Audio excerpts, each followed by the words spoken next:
விஜய் அவர்கள் ஆட்சிக்கு வந்ததுனால நடந்த ஒரு நல்ல விஷயம் என்ன அப்படின்னு கேட்டீங்கன்னா, சட்டசபையில என்ன நடக்குது அப்படிங்கறத தமிழ்நாடே பார்த்துக்கிட்டு இருக்கு. அதுவும் திமுக ஆட்சி காலத்திலையும் சரி, அதிமுக ஆட்சி காலத்திலையும் சரி, சட்டசபை நிகழ்ச்சிகள் முழுமையாக ஒளிபரப்பாகாது. இதுவே ஒரு மிகப்பெரிய சாதனை. இதற்காகவே விஜய் அவர்களை பாராட்டலாம். இது எல்லாமே நம்மளுக்கே தெரியற போது உதயநிதிக்கு தெரியாதா? இதுக்கு சட்டமன்றத்துல போயிட்டு இந்த மாதிரி எல்லாம் தேவையில்லாத கேள்வி எல்லாம் கேட்கணும், நேரத்தை வேஸ்ட் பண்ற மாதிரி கேள்வி கேட்கணும். பிளஸ் இந்த அனைத்து கட்சி கூட்டம் நடப்பது எதற்காக என்றால், ஒரு குறிப்பிட்ட கட்சிக்கு மட்டும் கிரெடிட் போயிடக்கூடாது. அதுதான் இங்க மேட்டர். அரசியல் கட்சிகள் பொறுத்த வரைக்கும் இவங்களுக்கு அரசியல் பார்வைகள் மட்டும்தான் இவங்களுக்கு இருக்கு. தப்புன்னு நிறுத்தி எப்பா பட்ஜெட்டை மட்டும் படி அப்படின்னு சொல்லிட்டாரு.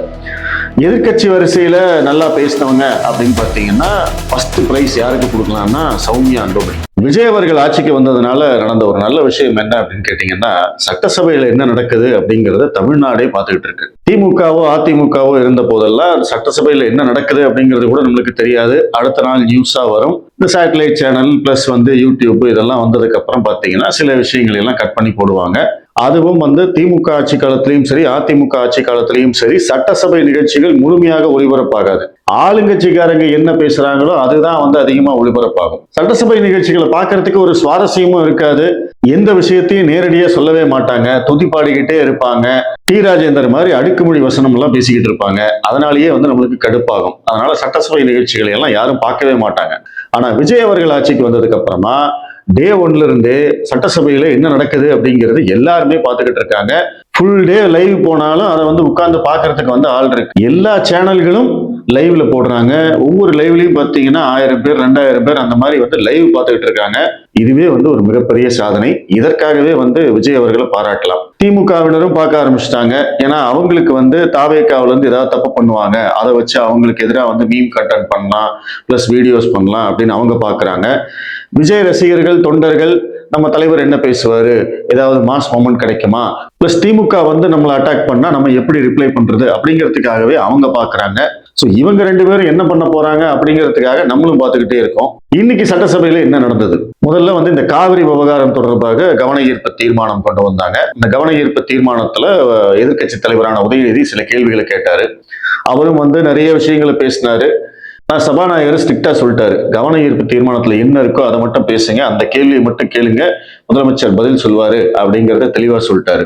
அவரும் நீங்க கர்நாடகா போறேன்னு சொன்னீங்களே, உங்க அமைச்சர் முதல்ல போறேன்னு சொன்னாரு, அதுக்கப்புறம் போகலன்னு சொன்னாரு, உண்மையிலேயே நீங்க போக போறீங்களா இல்லையா, எப்படி முடிவெடுத்தீங்க, என்ன ஏதுன்னு அந்த மாதிரி கேட்டுக்கிட்டே இருந்தாரு. அதற்கு முதலமைச்சர் விஜய் அவர்கள் எந்திரிச்சு பதில் சொன்னாரு, நான் போலான்னு தான் இருந்தேன், நான் தான் அதை இனிஷியேட் பண்ணேன்.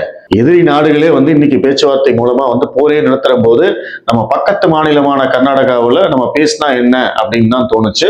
அதனாலதான் நான் போலாம் அப்படின்னு நான் தான் முடிவு பண்ணேன். ஒரு முயற்சி பண்ணி பார்க்கலாம், இதன் மூலமாக இந்த பிரச்சனை தீர்ந்ததுன்னா நல்ல விஷயம் தானே அப்படின்னு சொன்னாரு. இதுல எனக்கு என்ன புரியல அப்படின்னா, விஜய் அவர்கள் கர்நாடகா போறதா இருந்தது, அது உண்மை. அதை கர்நாடக முதலமைச்சரே சொல்லிட்டு இருந்தாரு, விஜய் அவர்கள் இங்க வரப்போறாரு, தமிழக முதல்வர் இங்க வரப்போறாரு அப்படிங்கறத சொல்லிட்டு இருந்தாரு. அதற்கு பிறகு அவர் தான் ஃபர்ஸ்ட் டிசைட் பண்ணாரு, இந்த சமயத்துல தமிழக முதல்வர் வந்தாருன்னா நல்லா இருக்காது, இங்க சட்டம் ஒழுங்கு பிரச்சனை வந்துடும் அப்படிங்கறத அவர் தான் டிசைட் பண்ணாரு. அதற்கு பிறகுதான் அந்த பிளானே டிராப் ஆச்சு. இது எல்லாமே நம்மளுக்கே தெரியற போது உதயநிதிக்கு தெரியாதா? இதுக்கு சட்டமன்றத்துல போயிட்டு இந்த மாதிரி எல்லாம் தேவையில்லாத கேள்வி எல்லாம் கேட்கணும், நேரத்தை வேஸ்ட் பண்ற மாதிரி கேள்வி கேட்கணும். எப்ப பாரு அனைத்து கட்சி கூட்டம் கூட்டுங்க, அனைத்து கட்சி கூட்டம் கூட்டுங்க, அனைத்து கட்சி கூட்டம் கூட்டுங்க, இதையே எல்லாரும் பேசிக்கிட்டே இருக்காங்க. இது வரைக்கும் தமிழ்நாட்டுல எத்தனை அனைத்து கட்சி கூட்டம் நடந்திருக்கு? அந்த மாதிரி கூட்டம் நடத்தி போட்ட தீர்மானங்கள் எல்லாம் நிறைவேறிடுச்சா? அதனால தமிழ்நாட்டுக்கு நல்லது நடந்துச்சான்னு கேட்டா எனக்கு ஒண்ணுமே புரியல. இவங்களை பொறுத்த வரைக்கும் என்னன்னா, இங்க ஒரு பிரச்சனை இருக்கு, அந்த பிரச்சனையை வைத்து அரசியல் செய்யணும். பிளஸ் இந்த அனைத்து கட்சி கூட்டம் நடப்பது எதற்காக என்றால், ஒரு குறிப்பிட்ட கட்சிக்கு மட்டும் கிரெடிட் போயிடக்கூடாது. அதுதான் இங்க மேட்டர். அரசியல் கட்சிகளை பொறுத்த வரைக்கும் இவங்களுக்கு அரசியல் பார்வைகள் மட்டும்தான் இவங்களுக்கு இருக்கு. விவசாயிகள் பிரச்சனை இருக்கு, காவிரியில தண்ணீர் பிரச்சனை இருக்கு. இப்ப விஜய் அவர்கள் ஏதோ ஒரு நடவடிக்கை எடுத்து அதன் மூலமாக இந்த பிரச்சனை தீர்ந்து விட்டது அல்லது தற்காலிகமாக ஒரு தீர்வு கிடைத்து விட்டது அப்படின்னா முழு கிரெடிட்டும் அவருக்கு போயிடும். அப்புறம் எதிர்கட்சிகள் எல்லாம் என்ன பண்ணுவாங்க?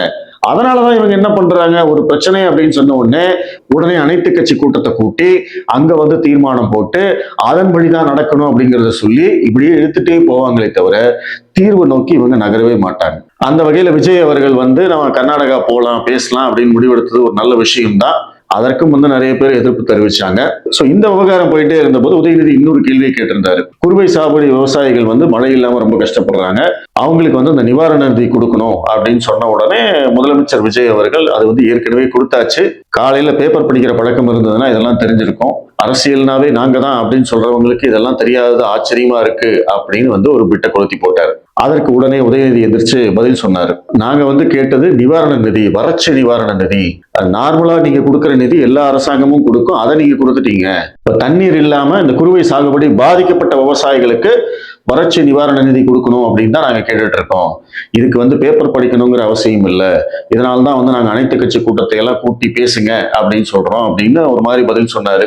விஜய் பேசுனதுல கொஞ்சம் பல்ப் வாங்கிட்டாரு அப்படின்னு நினைக்கிறேன். ஆக்சுவலா வறட்சி நிவாரண நிதி அப்படிங்கிறது எப்ப முடிவு பண்ணுவோம்? வறட்சி அப்படிங்கறத அறிவிச்சு அதற்கு ஒரு குழு அமைத்து அவர்கள் வந்து சென்று ஆய்வு செய்து அதற்கு பிறகுதான் வந்து எந்தெந்த பகுதிகள் வறட்சியால் பாதிக்கப்பட்டுள்ளன அப்படிங்கறத தெரிஞ்சுக்கிட்டு அதற்கு பிறகுதான் நிவாரண நிதி அறிவிப்பாங்க. ஆனா இவங்க வந்து ஆரம்பத்திலேயே வந்து ஏன் இன்னும் கொடுக்கலன்னு சட்டசபையில உட்கார்ந்து கேட்டுட்டு இருக்காங்க. திமுகவை பொறுத்த வரைக்கும் எல்லாமே அரசியல் தான், அது நம்மளுக்கு தெரிஞ்ச விஷயம் தான்.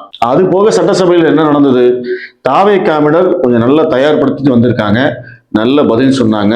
அமைச்சர் ராஜ்மோகன், ஆதவ் அர்ஜுனா, புஷி ஆனந்த், மரிய வில்சன் இவங்க எல்லாருமே வந்து ரொம்ப நல்ல பதில் சொன்னாங்க.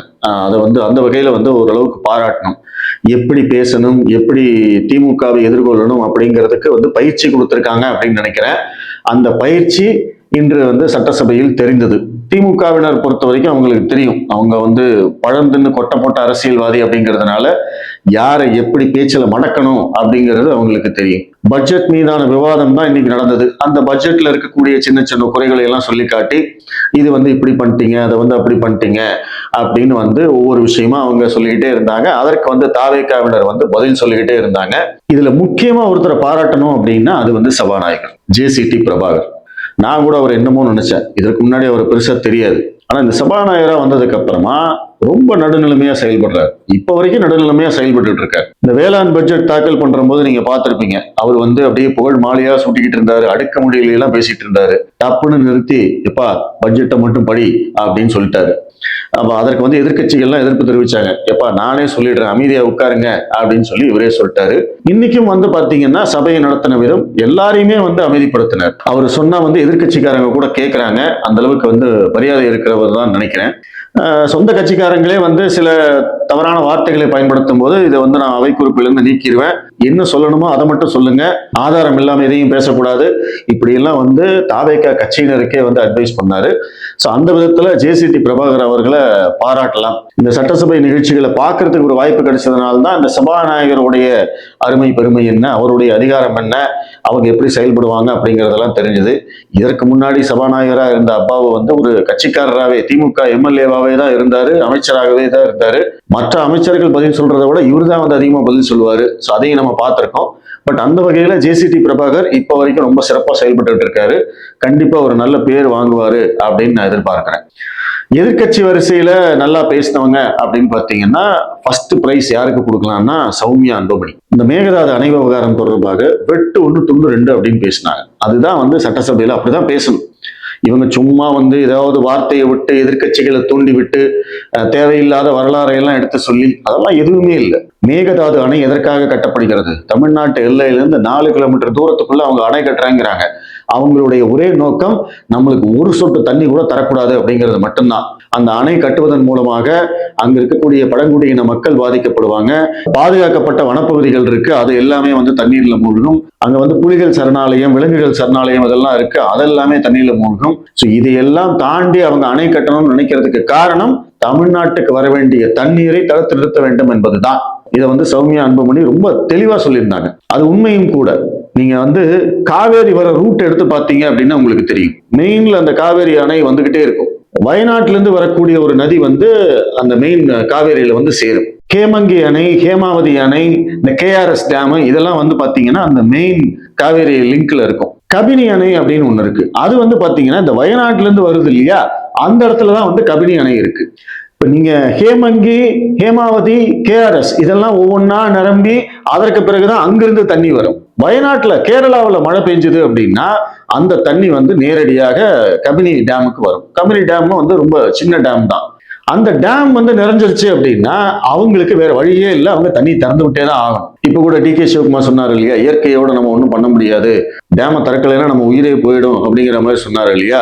அந்த கபினி அணையிலிருந்து அவங்க தண்ணீர் திறந்து விட்டே ஆகணும். இந்த முறையும் பாத்தீங்கன்னா கபினி அணை முன்னாடியே நிரம்பிருச்சு. நிரம்பினதுக்கு அப்புறமா அவங்களால வந்து அதை நிறுத்தவே முடியாது. இப்போ இவங்க என்ன பண்றாங்க, அந்த கபினி அணையிலிருந்து வரக்கூடிய தண்ணி, கேஆர்எஸ் டேம்ல இருந்து வரக்கூடிய தண்ணி இரண்டையுமே ஒரு இடத்துல நம்ம வந்து தேக்கி நிறுத்தணும், தமிழ்நாட்டுக்கு தண்ணீர் போகக்கூடாது அப்படிங்கிற ஒரே காரணத்துக்காகத்தான் இந்த மேகதாது அணை. நீங்க கூகுள்ல போயிட்டு இந்த காவேரி ரூட் வித் டேம்ஸ் அப்படின்னு போட்டு பாத்தீங்கன்னா உங்களுக்கு ஒரு வரைபடமே வரும். அதை எடுத்து பாத்தீங்கன்னா உங்களுக்கே கிளியரா புரியும்.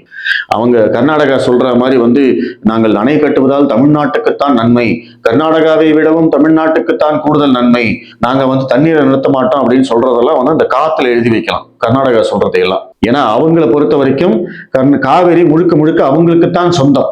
எங்களுடைய பயன்பாட்டுக்கு போக மீதம் இருந்தால் நாங்கள் தருவோம், அது போக மழை வந்து அணையெல்லாம் நிரம்பினா அந்த உபரி நீரை நம்ம தருவோம், அதை வந்து அவங்க கணக்குல வச்சுக்குவாங்க. மற்றபடி உச்சநீதிமன்றம் சொன்னாலும் கேட்க மாட்டாங்க, மேலாண்மை வாரியம் சொன்னாலும் கேட்க மாட்டாங்க, மத்திய அரசாங்கம் சொன்னாலும் கேட்க மாட்டாங்க. உடனே வந்து அங்க போராட்டம், ஆர்ப்பாட்டம், கல்வீச்சு, தாக்குதல் அப்படின்னு வன்முறையில இறங்கி அதன் மூலமாக மக்களை, அரசாங்கத்தை பயமுறுத்தி இதெல்லாம் வந்து அவங்க பண்ற டாக்டிக்ஸ். ஸோ அதனால மேகதாது அணை கட்டுறதுக்கு ஒருபோதும் வந்து நம்ம ஒத்துக்கவே கூடாது. சௌமியா அன்புமணி அதை வந்து ரொம்ப தெளிவா சொல்லியிருந்தாங்க. ஸோ அதனால இன்னைக்கு சட்டசபை நிகழ்ச்சிகளை பொறுத்த வரைக்கும் அவங்க தான் வந்து வின்னர். அவங்கள மாதிரியே எல்லாரும் வந்து பாயிண்டா பேசினாங்க அப்படின்னா இந்த சலசலப்புக்கே பஞ்சம் இல்லை. ஏன்னா சட்டசபையை பொறுத்த வரைக்கும் எதிர்கட்சிகளை தூண்டிவிடும் விதமாக சில வார்த்தைகளை பயன்படுத்திக்கிட்டே இருப்பாங்க. உங்களுக்கு வந்து வக்கு இல்ல, நீங்க செஞ்சது தப்பு, உங்களுக்கு இது கூட தெரியல, இந்த மாதிரி வந்து தூண்டிக்கிட்டே இருப்பாங்க. இன்னைக்கும் வந்து அதுதான் நடந்தது. இரண்டு பக்கமுமே நடந்தது. முதலமைச்சர் விஜய் பேசினதை சொன்னேன், அதுக்கப்புறம் உதயநிதி பேசினதை சொன்னேன், அதுக்கப்புறம் ரகுபதி ஆகட்டும், கே.என். நேரு ஆகட்டும், ஏவா வேலு ஆகட்டும், இந்த மாதிரி சீனியர் மோஸ்ட் இவங்கெல்லாம் பேசின போதும் இதே மாதிரி தூண்டிட்டு இருந்தாங்க. அதே மாதிரி இந்த பக்கம் பதிலடி கொடுக்குறேன் அப்படின்னு எந்திரிச்ச ராஜ்மோகன் ஆகட்டும், ஆதவர்ஜுன் ஆகட்டும், இவங்களும் வந்து திமுகவை வந்து தூண்டி விட்டு கொண்டே இருந்தார்கள். இதனாலேயே வந்து நிறைய நேரம் வந்து வேஸ்ட் ஆகுது, தேவையில்லாத விஷயங்கள் எல்லாம் பேசப்படுது. முக்கியமா வந்து ஆதவர்ஜுனா பாத்தீங்க அப்படின்னா சம்பந்தமே இல்லாம நிறைய விஷயங்கள் எடுத்து விட்டாருன்னு வச்சுக்கோங்களேன். இந்த லாட்ரி அப்படின்னு சொல்லி உதயநிதி யாரை சொல்றாரு அப்படின்னா அதை வந்து ஆதவர்ஜுனாவை தான் சொல்றாரு. ஏன்னா வந்து லாட்ரின்னு சொல்றீங்களே, அந்த லாட்ரி கம்பெனில இருந்து நீங்க எதுக்கு 900 கோடி ரூபாய் பணம் வாங்கினீங்க அப்படின்னு உதயநிதியை பார்த்து கேட்கிறாரு. தைரியம் இருந்தா சொல்லுங்க, தைரியம் இருந்தா பதில் சொல்லுங்க அப்படின்னு 4-5 தடவை கேட்டாரு. உதயநிதி எந்திரிச்சு அதை கொடுத்ததே உங்க மாமனார் தானே, நீங்க உங்க மாமனார்கிட்ட போய் கேட்டு தெரிஞ்சுக்கோங்க அப்படின்னு சொல்லிட்டாரு. மறுபடியும் ஆதவர்ஜுனா என்ன சொல்றாரு, எங்க மாமனார் எதுக்கு கொடுத்தாருன்னு எனக்கு தெரியாது, உங்க அப்பா வீட்டுல தானே இருக்காரு, உங்க அப்பா கிட்ட கேட்டு சொல்லுங்க அப்படின்னு மறுபடியும் அந்த அப்பாவை காணும் அப்படிங்கிற ஒரு விஷயத்த கொண்டு வந்தாரு. அது அந்த இடத்துல மறுபடியும் சலசலப்பு. ரகுபதி அவர்கள் பேசும்போது ஸ்டாலின் எங்க இருக்காருன்னு கேட்டீங்களே, மகளிர் உரிமை தொகையில் இருக்கிறார், தாய்மானவர் திட்டத்தில் இருக்கிறார், நான் முதல்வன் திட்டத்தில் இருக்கிறார், அப்படி இப்படின்னு எல்லாம் சொல்லிக்கிட்டே இருந்தாங்க. அதற்கு பதில் சொல்றது விதமாக ராஜ்மோகன் எந்திரிச்சாரு. இந்த திட்டங்கள்ல மட்டும் இல்ல, தமிழர்கள் ஒவ்வொருத்தர் மேலேயும் வந்து 2 லட்சம் 2.5 லட்சம் கடன் இருக்கு, அந்த கடன்லயும் வந்து ஸ்டாலின் இருக்காரு அப்படின்னு சொல்லிட்டாரு. உண்மையிலேயே அது வந்து சிறப்பான பதிலடி அப்படின்னு சொல்லலாம். ஸோ சட்டசபை நிகழ்ச்சிகளை பொறுத்த வரைக்கும் இந்த மாதிரி நிறைய விஷயங்கள் நடந்துட்டு இருந்தது, நிறைய பதிலும் வந்து கரெக்டா சொல்லிக்கிட்டு இருந்தாங்க. இந்த சட்டசபை நிகழ்ச்சிகள் தொடர்ச்சியா நடக்க போகுது.